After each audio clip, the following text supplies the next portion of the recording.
Welcome back to another class. আমরা অনেকদিন পর আবার মিট করছি and we will be continuing our discussion on time of supply. আমরা পুজো ছুটির আগে we did the first class on time of supply এবং সেখান থেকে আমরা কিছু বেসিক কনসেপ্টস কিছু ফর্মুলাস এবং একটা কেস স্টাডি আমরা সলভ করেছিলাম so today's class will be we will be starting off with different case studies এবার কেন কেস স্টাডিজ গুলো করানো হচ্ছে first of all to help us understand the concept better. Secondly, আমরা দেখেছিলাম last classে যে there are three different situations: normal supply, continuous supply, goods sent on approval, যেটা তিনটে ডিফারেন্ট সিচুয়েশন হয় ফর সেকশন 31 যেটা নাকি বলছে mandatory issue of invoice, the statutory last date of invoice, সেটা নিয়ে এবং সেই জিনিসগুলো আমরা একটু ক্ল্যারিটিতে বোঝার চেষ্টা করব. So this class we will be doing something like this: we will study cases, we will go back to the formulas or the conditions given to calculate time of supply.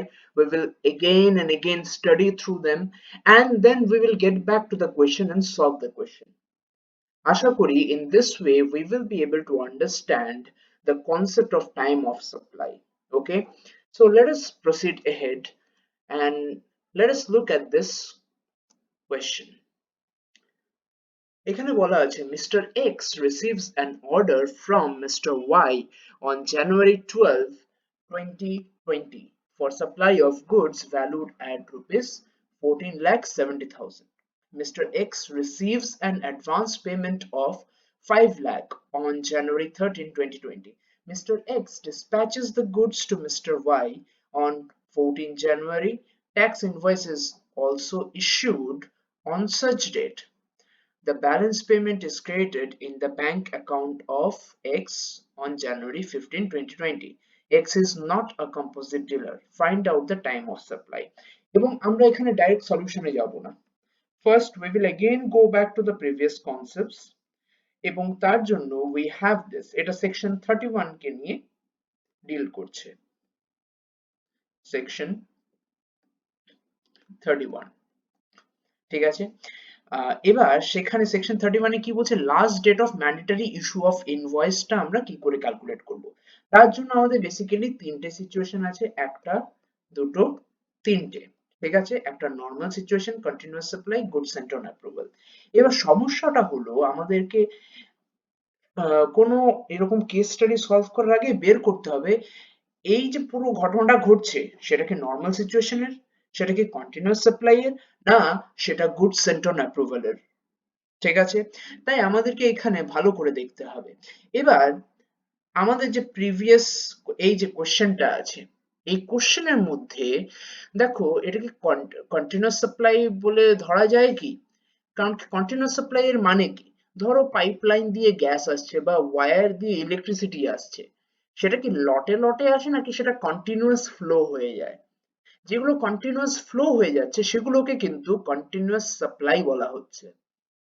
ঠিক আছে, তাই আমাদেরকে এটা কন্টিনিউয়াস সাপ্লাই. দেখো এখানে বলা আছে mister X receives an order from mister Y, একটা অর্ডার পেয়েছে ফর সাপ্লাই অফ গুডস এত, ঠিক আছে. তারপরে দেখো এই ল্যাঙ্গুয়েজটা দেখো, mister X dispatches the goods, মানে গুডসও সে পাঠিয়ে দিচ্ছে.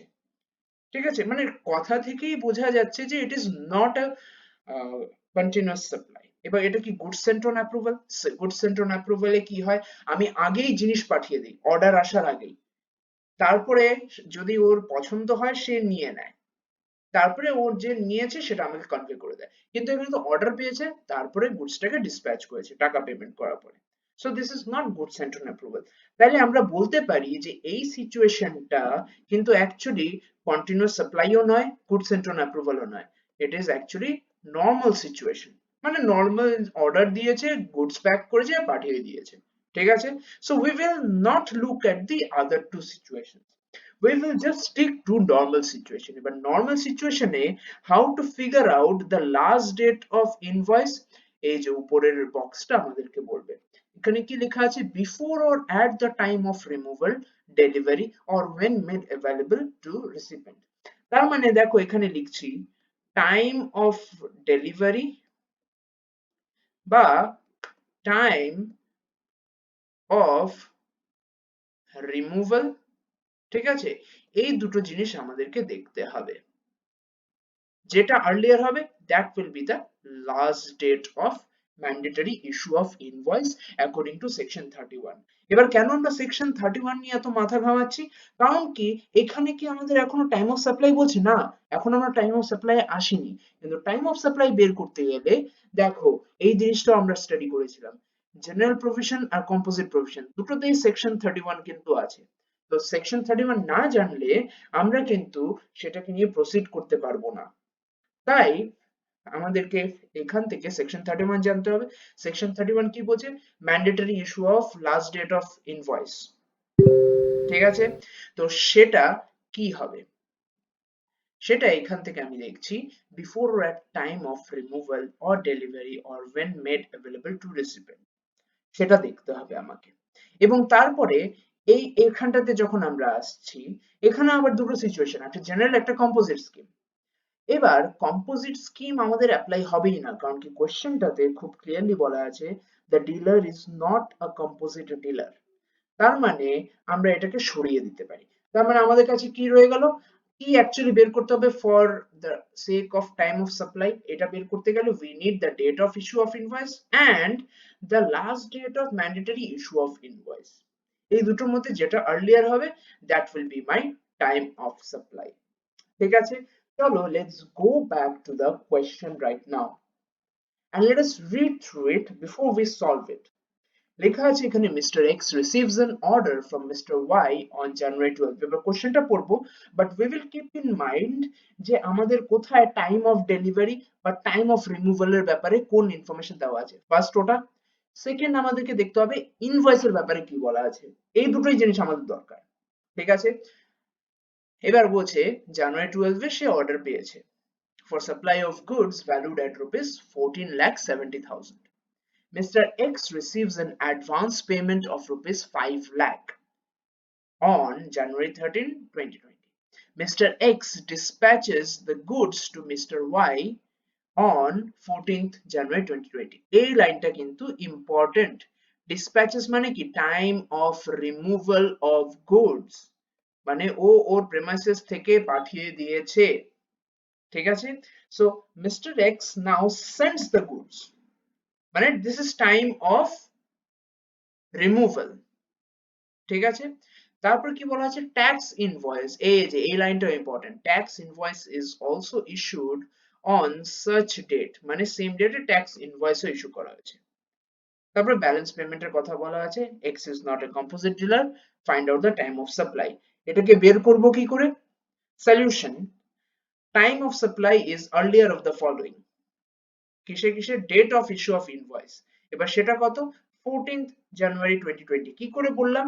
দেখো, এক্স ডিসপ্যাচেস গুডস 14 জানুয়ারি, এবার বলছে tax invoice is also issued on such date, মানে 14 জানুয়ারিতেই ট্যাক্স ইনভয়েসও বানিয়ে দেওয়া আছে। তো date of issue of invoice 14 January. তারপরে according to section 31 date of delivery or removal which is actually considered to be as a last date of mandatory issue of invoice, সেটা হলো জানুয়ারি 14 2020। এবার দুটোর মধ্যে যেটা আগে, এবার দুটোই সেম ডেটে হয়েছে, তার মানে কি তখন আমার আনসারটা কি হয়ে যাবে? টাইম অফ সাপ্লাই ইজ 14 জানুয়ারি 2020, ঠিক আছে? এবার যদি এটার সাথে একটা প্রশ্ন থাকতো when should the amount of tax or the amount of GST be paid, তখন আনসারটা কি হতো? আগের ক্লাসে আমরা ডিসকাস করেছিলাম যে আমাদের পেমেন্টটা হয় নেক্সট মান্থের 20th এর আগে, 20th day of the next মান্থের মধ্যে আমাদেরকে পেমেন্টটা করতে হবে। তার মানে 20th February 2020 এর আগে আমাদের পেমেন্টটা করতে হবে। Clear? Now let us move to the next question। X Limited supplies paints through a pipeline from its factory to M Limited on November 30, 2019. X Limited gets advanced payment of rupees 10 lakh for 3 months period ending January 31st, 2020. Similar payment of rupees 10 lakh is received on December 31st, 2019 and January 31st, 2020. On February 3rd, 2020, X Limited issues invoice for the 3 months period ending January 31, 2020. Balance amount of rupees 10,50,000 is received on February 10, 2020. ঠিক আছে, এখানে অনেক কটা information দেওয়া আছে। Let us start from the very basic.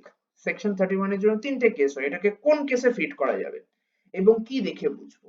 দেখো এখানে বলছে পেইন্ট সাপ্লাই করছে।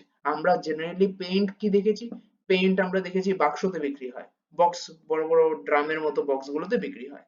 বাট এখানে বলেছে কি x limited supplies Paints through a pipeline, মানে পাইপ দিয়ে পাঠাচ্ছে। ঠিক আছে, তার মানে এখানে কিন্তু একটা কন্টিনিউয়াস সাপ্লাই এর কেস এসে পড়েছে। ঠিক আছে, তারপরে এখানে বলছে অনেক কটা পেমেন্টের ডেট দেওয়া আছে। এখানে টাইম ফ্রেমটা বলা আছে 3 মাস। ঠিক আছে, এখানে একবার জানুয়ারি 31 বলা আছে, ডিসেম্বর 31 বলা আছে, আবার এখানে নভেম্বর 30 বলা আছে। ঠিক আছে, আবার এখানে ফেব্রুয়ারি 3, আবার জানুয়ারি 31, আবার ফেব্রুয়ারি 10। এবার এতগুলো ডেট এতগুলো অ্যামাউন্ট নিয়ে আমাদের কনফিউজিং হয়তো লাগতে পারে, but do not be confused. একদম বেসিক্সটা ধরে রাখো। ফার্স্ট জিনিস আমাদেরকে যে আইডেন্টিফাই করতে হবে সেটা কোন নেচারে এই কেসটা পড়ছে। আমরা দেখেছি এখান থেকে কন্টিনিউয়াস সাপ্লাই। এবার কন্টিনিউয়াস সাপ্লাই এর জন্য আমার কন্ডিশনস গুলো কি বলছে চলো দেখে নিই। যেহেতু এটা কন্টিনিউয়াস সাপ্লাই, বাকিগুলোকে আমি এলিমিনেট করে দেই, বাকি সিচুয়েশন আমার এখন দরকার নেই। তো এবার সেকশন 31 এর জন্য কন্টিনিউয়াস সাপ্লাই এর কি কি কন্ডিশন দেওয়া আছে, before or at the time of successive issue of statement of accounts। এবার এই কথাটার মানে কি successive issue of statement of accounts? যখন আমি প্রিভিয়াস ক্লাস করেছিলাম তখন কিন্তু আমি বলেছিলাম এই জিনিসটা আমরা পরে ডিসকাস করব, and today we are going to discuss it. Successive issue of statement of accounts দেখো কোথায় এবং কেন এটাকে মেনটেন করা হয়। যখন পাইপ দিয়ে গ্যাস কন্টিনিউয়াস যাচ্ছে বা জল কন্টিনিউয়াসলি সাপ্লাই করা হচ্ছে, সেটাকে প্রত্যেক সেকেন্ডে মেজারমেন্ট রাখা সম্ভব, নাকি সেটাকে একটা পিরিয়ড ওয়াইজ সেটা মেজারমেন্ট করে পাঠাবে? দেখো লজিক্যালি কিন্তু পিরিয়ড ওয়াইজ একটা স্টেটমেন্ট করে রেকর্ড রাখাটাই বেটার এবং ফিজিবল। প্রত্যেক সেকেন্ডে সেটা তো করা যাবে না। ঠিক আছে, তো ওই যে প্রত্যেক পিরিয়ড অনুযায়ী ওরা যে মেজারমেন্টটা করছে এবং সেটাকে যে নোট করে রাখছে, যখন ওরা সেটাকে স্টেটমেন্ট অফ অ্যাকাউন্টে নোট ডাউন করে রাখছে এবং সেটাকে যখন ইস্যু করে দিচ্ছে, যে পাচ্ছে, যে সার্ভিসটা পাচ্ছে ওর কাছে যখন পাঠিয়ে দিচ্ছে, সেই জিনিসটাকে বলা হচ্ছে successive issue of statement of accounts. কেন সাকসেসিভ বলেছে? সাকসেসিভ মানে তো পর পর। ঠিক আছে, আমরা যেটা ডিসকাস করলাম সেটা issue of statement of accounts. এবার সাকসেসিভ কেন? কারণ কি পিরিয়ডটা বারবার বারবার অকার হচ্ছে। সে তো যে জল কনজিউম করছে বা যে ইলেকট্রিসিটি নিচ্ছে সে তো কন্টিনিউয়াস বেসিসে নিয়েই যাচ্ছে এবং তার কাছেও কন্টিনিউয়াস বেসিসে বিলটা পাঠিয়ে দেওয়া হচ্ছে বা ওকে জানিয়ে দেওয়া হচ্ছে ওর ব্যাপারে ওই রেকর্ড গুলো মেনটেন করা হচ্ছে রেগুলার বেসিসে, একটার পর একটার পর একবার। যখনই পিরিয়ড গুলো পাস হচ্ছে তখনই সে ও কিন্তু রেকর্ড করে রাখছে সাপ্লায়ার। ঠিক আছে, তাই এখানে বলছে successive issue of statement of accounts. এবার এখানে কি বলেছে, কন্টিনিউয়াস সাপ্লাই যদি হয় before or at the time of successive issue of statement of accounts, মানে আমার ডেটটা দেখতে হবে কবে successive issue of statement of accounts. এবার আমাদের পাঁচখানা থাকে, পাঁচখানা আলাদা ডেট বেরোবে। ঠিক আছে, এবার সেগুলো বেরোলে আমরা কি করব? কিছু করার নেই, একটা ইস্যু অফ স্টেটমেন্ট একদিন থাকবে, আরেকটা ইস্যু অফ স্টেটমেন্ট আরেকদিন থাকবে এবং সেটা নিয়ে আমরা ডিল করব। ঠিক আছে, এবার হয়তো এটা আর নাইলে date on which payment is received, এই দুটোর মধ্যে যে কোনো একটা দেখতে হবে এবং এদের মধ্যে যেটা আগে হবে সেটা। So either issue of statement of accounts বা পেমেন্ট, দুটোর মধ্যে যে কোনো একটা। ঠিক আছে, চলো let's go back to this rule. এবার এখানে কি কম্পোজিট স্কিম, কোশ্চেনটার মধ্যে কোনো জায়গায় কিন্তু কম্পোজিট স্কিমের ব্যাপারে লেখা নেই, তার মানে আমরা এটাকে উড়িয়ে দিতে পারি। তার মানে আবার আমাদেরকে কি করতে হবে, ডেট অফ ইস্যু অফ ইনভয়েসটা বের করতে হবে। আর সেকশন 31, সেকশন 31 একটু আগে আমরা দেখলাম কি সেকশন 31 ছিল যে আমার before or at the time of issue of successive statement of accounts সেটা, বা ডেট অফ পেমেন্ট, এই দুটোর মধ্যে যে কোনো একটা যেটা আর্লিয়ার হবে that is the answer for section 31 এবং সেটাকে কম্পেয়ার করতে হবে date of issue of invoice. ঠিক আছে, now let us go back to the numerical. X limited supplies page, আমাদের কি করতে হবে, কোশ্চেনটা যখন আমরা পড়ছি একদম সাবধানে আমাদেরকে বের করতে হবে কি ডেট অফ পেমেন্ট রিসিভড। ঠিক আছে, বা date of successive issue of statements. এখানে পুরো কোশ্চেনটাতে আগেই বলে দিচ্ছি কোনো জায়গায় কিন্তু successive issue of statement of accounts এর কোনো উল্লেখই করা নেই, কিন্তু পেমেন্ট করা আছে, তাই আমাদেরকে ডেট অফ পেমেন্টটা ভালো করে মাথায় রাখতে হবে। ক্লিয়ার? চলো এবার দেখি।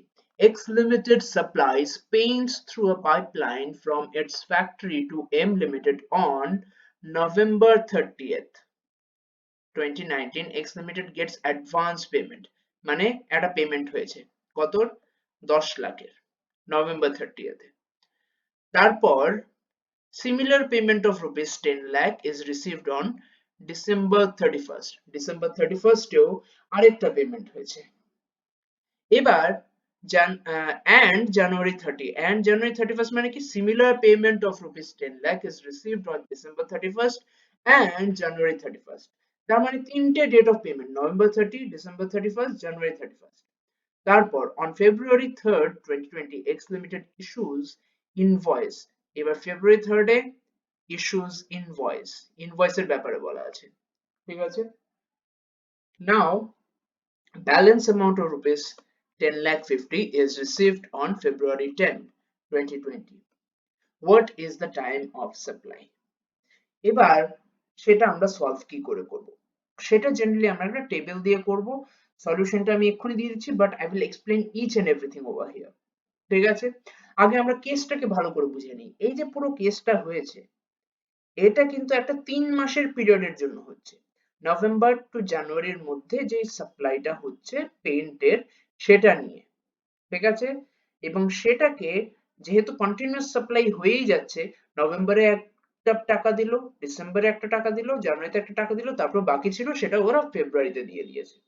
আর এই পুরো 3 মাসের বিলটা তৈরি করেছে খালি ফেব্রুয়ারিতে গিয়ে। ঠিক আছে, 3 ফেব্রুয়ারিতে। এবার চলো দেখি এর সলিউশন কি করে বের করব। এই যে টেবিলটা দেখছো এখানে দেখো, প্রথমে হবে activities. Please excuse the silly spelling mistakes. এবার এই অ্যাক্টিভিটিস এর মধ্যে দেখো, কোশ্চেনটা থেকে কিন্তু আমরা এই জায়গাটা বের করেছি।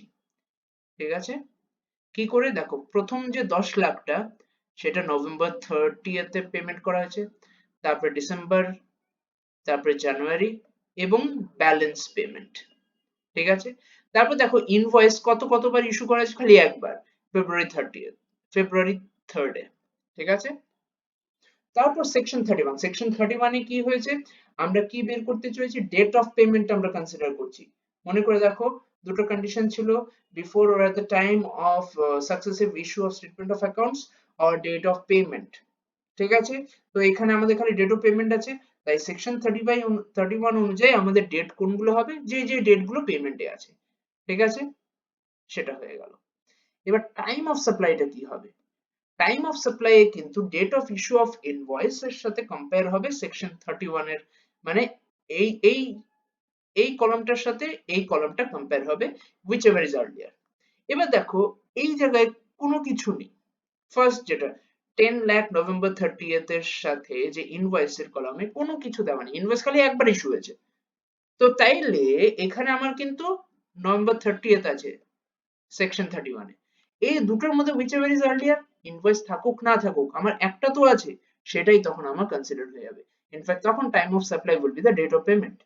ঠিক আছে, মানে November 30th, same in case of December 31st, same in case of January 31st। কিন্তু যেই ফেব্রুয়ারিতে আমরা চলে আসছি, ডেট অফ পেমেন্ট হচ্ছে 10th এ, কিন্তু ইনভয়েস ইস্যু কবে হচ্ছে 3rd A, whichever is earlier, 3rd February is earlier। তো তখন সেই ফেব্রুয়ারি মাসের জন্য কিন্তু, বা সেই যে 10,50,000 টাকার পেমেন্টের জন্য কিন্তু 3rd ফেব্রুয়ারি আগে হয়ে যাচ্ছে। ঠিক আছে, স্যার আমার এই কোশ্চেনটাতে অ্যাকচুয়ালি চারটে different time of supply, not just one, not just two, but চারটে ডিফারেন্ট টাইম অফ সাপ্লাই কিন্তু আছে আমাদের। And that is the interesting case about continuous supply. Continuous supply হলেই multiple time of supplies বের হবে। ঠিক আছে, I hope this was understandable. Let us move to the next one. Next আরেকটা case এখানে দেওয়া আছে। Date of removal of goods from the premises of X Limited for sending for approval. দেখো আগেই বলে দিচ্ছি এখানে approval কথাটা লেখা আছে মানে this is goods sent on approval. কবে পাঠানো হয়েছে? July 30th 2020. Acceptance indicated by Y Limited on December 20th 2020. X Limited issues a bill on December 20th 2020. Y Limited made payment on January 6th 2021. What is the time of supply? আবার time of supply বের করতে হবে এবং আমরা জানি এটা goods sent on approval, তো সেখানে কন্ডিশন গুলো আবার আমাকে দেখতে হবে। বাকি দুটো যেটা নর্মাল সিচুয়েশন আর কন্টিনিউয়াস সাপ্লাই সেই দুটো কেসগুলোকে আমরা উড়িয়ে দিই because we only need goods Saint on approval এর কেসগুলো। সেখানে রুলটা কি বলছে? Earlier of the following.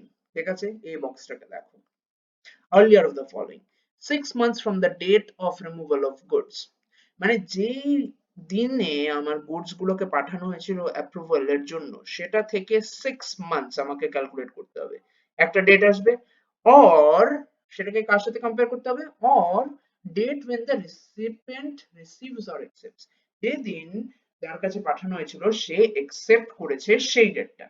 তার মানে যেদিন পাঠানো হয়েছে সেদিন থেকে 6 মাস, নাইলে যেদিন একসেপ্ট করেছে, সেই দুটোর মধ্যে কোনটা আগে? যেটা আগে হবে সেটাকে গুড সেন্ট অন অ্যাপ্রুভাল এর জন্য সেকশন 31 এর mandatory issue of last date of invoice হিসেবে কনসিডার করা হবে। ঠিক আছে, চলো এখানে তাহলে কেসটাকে সলভ করি এবং এখানে আবার দেখতে হবে আমাদের কম্পোজিট স্কিমের কোনো কথাই নেই, এটা আবার জেনারেল স্কিমে পড়ছে, তাই আমাদের date of issue of invoice আর সেকশন 31 ওই 6 months from the date of removal আর নাইলে যেদিন অ্যাকসেপ্ট করেছে, এই দুটোর মধ্যে আগে যেটা হবে সেটার কম্পেয়ার কিসের সাথে হবে? Date of issue of invoice. ঠিক আছে, এবার চলো কোয়েশ্চেনটাকে আমরা সলভ করার চেষ্টা করি। ডেট অফ রিমুভাল, এই যে আমাদের প্রথম ইনফরমেশনটাই দরকার, date of removal of goods কবে পাঠানো হয়েছে? জুলাই 30th 2020। ঠিক আছে, এবার acceptance, এটাও আমাদের দরকার, acceptance indicated by Y Limited on December 20th 2020. X Limited issues a bill, কবে এই বিলটা ইস্যু করলো? December 20th 2020. Y Limited made payment on January 6 2021. What is the time of supply? এবার এটাকে আমরা সলভ কি করে করব? এটার সলিউশনটা এইভাবে আসবে, আমাদের সেকশন 35 অনুযায়ী statutory time for issue of invoice is earlier of the following. প্রথমে 6 months from the day of removal, that is 6 months from July 30th। এবার জুলাই 30 থেকে আমি যে 6 মাস কাউন্ট করি সেটা আসছে জানুয়ারি 30th 2021, সেটা একটা ডেট। আরেকটা কোনটা কনসিডার করা হবে? when the goods are accepted, যেদিন আমার গুডস গুলোকে একসেপ্ট করা হলো সেদিন। এখানে কোশ্চেনে লেখা আছে গুডস গুলো ডিসেম্বরের 20th এ একসেপ্ট করা হয়েছে। এবার জানুয়ারি 30th 2021 আর ডিসেম্বর 20th 2020 এর মধ্যে কোনটা আগে? অবভিয়াসলি ডিসেম্বর 20th 2020 আগে। সো আমার সেকশন 31 অনুযায়ী statutory time of issue of invoice is December 20th 2020। আমাদের কিন্তু আনসার এখনো আসেনি, খালি এখনো সেকশন 31 এর আমরা ডেটটা বের করলাম। ঠিক আছে, এবার আসছি আমরা টাইম অফ সাপ্লাই এ, when goods are sent on approval basis কোনটা কনসিডার করা হবে? Statutory time of issue of invoice মানে সেকশন 31 ডিসেম্বর 20th। আর আরেকটা কি ইস্যু, আরেকটা কোনটার সাথে কম্পেয়ার করব? Date of issue of invoice, এই ইস্যুজ অফ বিল, কবে বিলটা ইস্যু করা হয়েছে, ইনভয়েসটা কবে ইস্যু করা হয়েছে? December 20th। এবার দুটো তো সেম ডেটই হয়ে গেছে, তাইলে এখানে time of supply is thus December 2020। এবার ধরো এই যে actual date of issue of invoice, এবার মনে রাখো আমি কিন্তু কোশ্চেনটাকে একটু চেঞ্জ করছি। ধরো এই জায়গায় x limited issues a bill on December 20th না হয়ে 25th হতো। ঠিক আছে, 25th হতো, তাহলে এই জায়গায় 25th হতো, তখনও কিন্তু time of supply is thus December 20th হতো। ঠিক আছে, কেন? কারণ কি দুটোর মধ্যে আর্লিয়ার কোনটা সেটা আমাদেরকে দেখতে হবে। ক্লিয়ার? আশা করি এই জিনিসটা বোঝা গেছে and those cases are clear. Now let us move ahead. তোমাদের সিলেবাসে ফরওয়ার্ড চার্জ আর রিভার্স চার্জ আছে, এতক্ষণ যেগুলো আমরা করছিলাম these were all related to forward charge, but let us move ahead to see যে actually forward charge কি আর reverse charge কি এবং কোন সময় কোনটা দরকার পড়ে। ঠিক আছে, কোন কেসটা কোনটার জন্য applicable। So let's say X limited কিছু গুডস পাঠাচ্ছে ওয়াই লিমিটেড এর কাছে। ওকে, দেখো অ্যারোটা যেখানে যাচ্ছে, অ্যারোটা is ending on Y limited, তার মানে এক্স গুডসটা পাঠাচ্ছে ওয়াই এর কাছে। তো who is the supplier? Supplier is X. ঠিক আছে, who is the recipient? Y limited is the recipient. চলো এখানে আমি এস লিখছি, এখানে আমি আর লিখছি। ঠিক আছে, তাহলে বোঝা যাবে ভালো করে। এবার জেনারেলি ট্যাক্সটা কে পে করে? গভর্নমেন্টের কাছে ট্যাক্সটা কে পে করে? Usually the tax is paid by the supplier to the government. Supplier এর কিন্তু রেসপন্সিবিলিটি ট্যাক্সটা গভর্নমেন্টের কাছে পে করা। এটা যদি হয়, in this case this is forward charge, যেটা সব কটা কেস এখন অবধি যা করলাম, all of them are forward charge, and in all of this the supplier is supposed to pay the tax to the government, তাই সেটাকে ফরওয়ার্ড চার্জ বলছে, মানে জেনারেলি সাপ্লায়ারই পে করে ট্যাক্সটা গভর্নমেন্টের কাছে। ঠিক আছে, কিন্তু কিছু কিছু কেস আছে যেখানে পুরো রিভার্স হয়ে যায়। এক্স দেখো সেখানে সাপ্লায়ারই, x is still the supplier, y is still the recipient, goods x A supply করছে y এর কাছে, but in certain cases y ends up paying the tax, মানে উল্টো হয়ে যাচ্ছে। যখনই উল্টো হয়ে যাচ্ছে, that is called as reverse charge, মানে recipient will end up paying the tax to the government। ঠিক আছে, in that case it will be considered as reverse charge। এবার রিভার্স চার্জ কোন কোন কেসে দেখা যায়? ঠিক আছে, যখন সাপ্লায়ার কোনো এগ্রিকালচারাল প্রোডিউস বা সিল্ক ফার্মিং করছে, সেই কেসে কেন, কেন এদের কেসে বলা হয়েছে? বিকজ তুমি একজন ফার্মারকে you cannot expect that that person will maintain good details of when what was produced, how much money was received and all. They are not much well trained to do that. ওদের কাজ হলো ফসল বার করা, ফসল বানানো and then selling it। ঠিক আছে, you cannot expect them to have a proper set of documentation। তাই তখন বলা হচ্ছে যখন কোনো ফার্মার বা কোনো person involved in agricultural produce সে যখন জিনিসগুলোকে বিক্রি করছে, in that case the recipient is supposed to pay that tax। and secondly, যদি সেন্ট্রাল গভর্নমেন্ট বা স্টেট গভর্নমেন্ট বা লোকাল অথরিটি যদি কোনো সার্ভিস দেয়, ঠিক আছে, in that case the recipient is supposed to pay the charge। why? logically দেখো, government, local authority মানে কি, গভর্নমেন্টের সাথে আছে, স্টেট গভর্নমেন্টও গভর্নমেন্ট, সেন্ট্রাল গভর্নমেন্টও গভর্নমেন্ট। ঠিক আছে, এবার ওরা কি নিজের পকেটে নিজে ট্যাক্স দেবে? That is illogical. ঠিক আছে, তখন যে রিসিভ করছে সাপ্লাইটা, that person is supposed to pay the tax। ঠিক আছে, সো রিভার্স চার্জ কোন কেসে দেখা যায়? বেসিক্যালি এই দুটো কেসে। এবার সেটাকে আরো সাবডিভাইড করে অনেক পয়েন্টে দেখা যায়, that we will see later। ঠিক আছে, now in these cases the recipient will pay taxes। now এই সময় রিভার্স চার্জের জন্য টাইম অফ সাপ্লাই কি, বা টাইম অফ সাপ্লাই আমরা বের কি করে করব? প্রভিশনস গুলো কি সেম হবে? ফরওয়ার্ড চার্জে এতক্ষণ যা দেখেছিলাম, ওই সেকশন 31 দেখলাম, তারপরে আবার দুটো, একটা জেনারেল কেস, একটা কম্পোজিট স্কিম, সেগুলোই অ্যাপ্লাই করব, নাকি অন্য সেট অফ রুলস আসবে? আনসার ইজ অন্য সেট অফ রুলস। এবার সেখানে বলা আছে time of supply is earlier of the following. কিসে কিসের earlier? Date of receiving the goods, যেদিন গুডসটা রিসিভ করলো সেইটা একটা date, date when recorded in books of accounts of recipient, or date when payment is debited from bank account। মানে হয়তো payment ডেটটা বা বুকস অফ অ্যাকাউন্টস এ যেদিন আমার নোট করা আছে, এই দুটোর মধ্যে যেটা আর্লিয়ার হবে। সেকেন্ড পয়েন্টের মধ্যেও দেখো আর্লিয়ার আছে। ঠিক আছে, third, invoice date plus 31 days. Invoice date issued by supplier সাথে 31 ডেজ অ্যাড করতে হবে, তারপর যে ডেটটা আসবে এটা। তার মানে এখানে একটা ডেট আসছে, এখানে একটা ডেট আসছে, এখানে একটা ডেট আসছে, তিনটে ডেটের মধ্যে যেটা আর্লিয়ার হবে, that will be the time of supply। so today's discussion we will limit till here।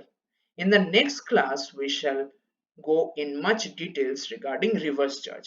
কেন সেটা করাচ্ছি? because this is the last topic under the chapter time of supply in your syllabus, and this is important to know। so thank you very much for attending the full class। We'll meet again soon। Thank you।